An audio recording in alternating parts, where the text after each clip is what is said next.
Então, gente, no vídeo de hoje nós vamos falar sobre o lançamento da semana, né? House of Dragons, que é a série spin-off de Game of Thrones, e foi lançada aí nesse domingo, né? Todo mundo criando várias expectativas em cima disso, e vamos comentar aqui, vamos ver o que a gente achou. Claro, lembrando sempre que aqui a gente trabalha com spoilers, então se você, por acaso, ainda não viu, trate de ver, se não quer receber esse spoiler primeiro. Perfeito. Então vamos lá, a série já começa, né, com... É praticamente a personagem principal, né, que é a Rhaenyra, ela falando, né, sobre os acontecimentos ali do início do reinado do seu pai, né. A abertura já é top em si mesma, né, mostrando ali o rei Jaehaerys sentado no seu trono e, narra um pouco da história, né, sobre os 100 anos da dinastia Targaryen, né, e que aqui no momento ali era o ano 101, porque aparentemente o velho rei perdeu os 2 filhos e agora ele precisava eleger um herdeiro, né, para continuar ali essa dinastia. Essa cena a gente vê, eu acho que é um marco, que a gente tem aí uma mudança de reis, né, porque existe sempre aquela preocupação da linha sucessória. E o Jaehaerys, como você falou, ele tinha perdido seus 2 filhos homens que seriam os sucessores diretos.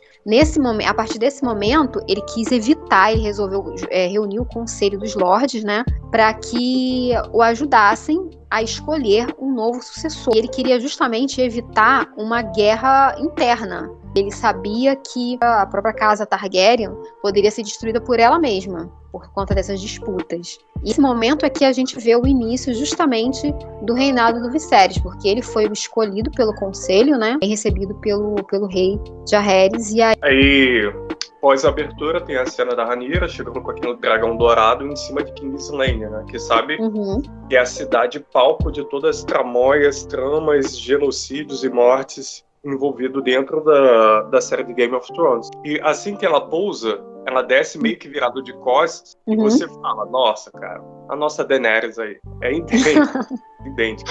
Escolheram muito bem a atriz. Mas enfim, depois dessa cena, ela já vai de encontro com a mãe, né, pra ver como ela está e tal, né. Nesse momento a rainha tá grávida, né, porque o rei espera que seja um menino, né, porque justamente já chegou naquele momento que ele precisa também ter um sucessor, né? E ele só tem até o momento a Rhaenyra, que já tem aí um pouco mais de idade, não tem outros filhos até esse momento, e pela lógica sucessória, o próximo sucessor seria o seu irmão, né? O príncipe Daemon, né? Ele vai ser justamente aquele que vai trazer aí todos os conflitos que a gente vai ver nos próximos episódios. Como a gente já tinha comentado, a rainha estava grávida e obviamente que o rei esperava que fosse um menino. E para comemorar o nascimento, eles já tinham feito as contas de quando essa criança ia nascer. Para comemorar o nascimento da criança, ele resolveu fazer o torneio do herdeiro, né? Onde ele convocou senhores de várias partes do reino para estarem ali, participarem, né, desse evento. E nesse evento também o Daemon participou, né, como cavaleiro. Teve várias participações e foi assim um evento muito sangrento, né? Um evento ali que a violência foi ao extremo, né? Isso era diversão. Quase, vamos fazer um paralelo aqui no caso de história, foi praticamente como o pão e circo de Roma, sabe, para os romanos. Aquela mulher, a rainha que no fim, ela chega a comentar, né? Depois de 100 anos de paz, é natural que homens com suas bolinhas cheias, sabe, queiram guerras, né? Era à toa que tava tendo aquele show sangrento. Mas enfim, durante esse torneio, durante todo esse episódio de sangue e violência, justamente começou o trabalho de parto da rainha. E a criança não, né, estava invertida, não estava na posição correta, e daí o rei foi chamado, e lá o que seria o médico, né? Grande mestre, é o nome. Grande mestre. Ele recomendou que o rei optasse, né? Tinha que escolher pela vida da rainha ou da criança. E obviamente que ele deu a entender ao rei que não ia ter como, né? Ia ter que salvar a criança. E o rei acabou aceitando, e aí fizeram essa cesariana medieval. A criança nasceu, realmente era um menino, e a rainha obviamente morreu, porém em 5 minutos a criança morreu também. Exato. Então, assim, o mundo do Rei Viserys caiu ali, né? E na cena seguinte, né, que foi a do funeral, a gente tem todos ali reunidos, o corpo da rainha e da criança sobre uma plataforma de madeira, e no topo de uma montanha, o dragão que pertence a Rhaenyra, né? E aí o Daemon chega pra ela e diz: todos estão esperando a sua ordem. Fala pra Rhaenyra. Mas nesse momento aí, pra quem acompanhou, né, a série original, né, Game of Thrones, deve ter adorado quando ela dá um passo à frente, olha pro dragão e pronuncia, né, a palavra de ordem pro dragão, né, Dracarys.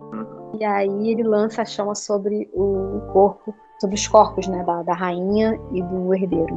Exato. Após essa cena já não tem muito melodrama, né? Já cai na drama. Aí a gente já começa a ver a parte dos conflitos que eu acho que vão começar a piorar a partir daí, né? Os conflitos que ficaram óbvios são, primeiros, os interesses pelo trono, é óbvio, né? Tudo se trata de poder em Game of Thrones. E o que mais tem um ponto também interessante, assim, ali já o pontapé para essa guerra entre os tronos, né? E ficou muito evidente, assim, que um antiprotagonista que já é carta marcada é o Daemon.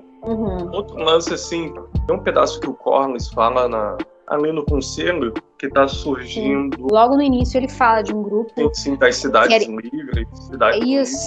Que estão se unindo, né? E que podem vir a ser um problema futuramente, né? Ele fala sobre isso. Exato. Mas assim, nesse momento que o conselho se reúne após o funeral para falar sobre a sucessão, e o rei, obviamente, ele fica totalmente nervoso com isso, né? Poxa, ele tinha acabado de perder a sua família, praticamente, né? E as pessoas estavam cogitando, e ele até fala: eu não tenho que escolher entre o meu irmão e a minha filha. Eu não sou obrigado a escolher agora. E nisso o Daemon tá ouvindo tudo, escondido. E ele vai lá se reúne junto com a guarda da cidade. Com a sua guarda, com seus cavaleiros, enfim. E lá eles meio que comemoram, fazem uma comemoração, estimulam ele a comemorar o fato de ser o único sucessor direto do rei. E é claro que o mão do rei não ia perder o tempo de mandar alguém vigiar, né? E depois ele vai lá e bate tudo isso pro rei. E fica furioso, né? E daí ele aceita essa opção da Rhaenyra como a sua sucessora direta. Mas ele chama o Daemon para falar sobre isso lá na Sala do Trono de Ferro. E é aí que a gente vê essa coisa que você tinha falado anteriormente, né?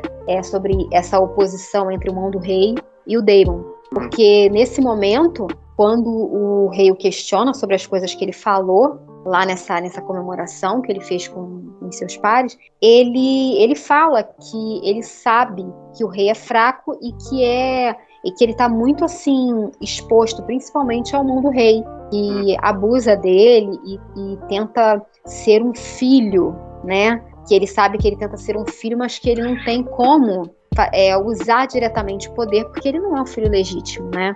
Então, é aquilo que você falou, ele vai tentar usar a filha justamente para fazer essa proximidade.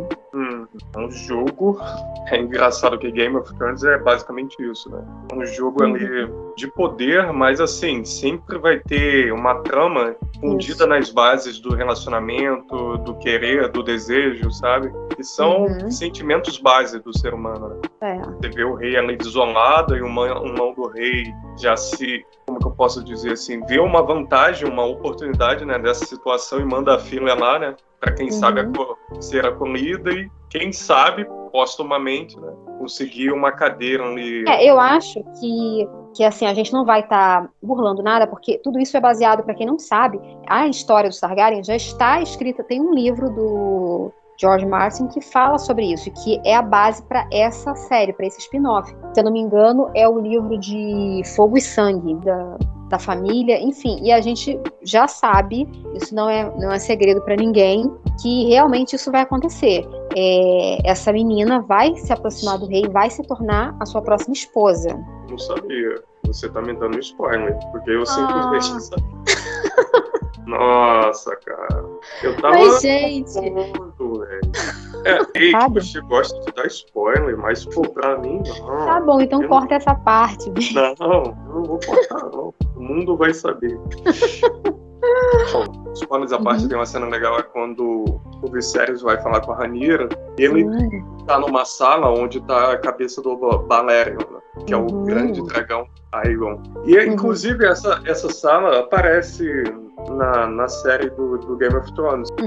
Essa cena foi interessante por quê? Porque ali eles dão informações bônus sobre a família Targaryen e sobre a profecia que basicamente se concretiza, né? Porque, assim, ele fala ali, tipo, sobre a cabeça daquele dragão, Balerion e tal, e da perdição da antiga Valíria, que eu creio que seja alguma grande cidade onde era o epicentro dos Targaryens, né? Que ele até comenta que houve uma grande perdição. Que aquilo que era magnificente, né? Que era a Valíria, acabou se autodestruindo, né?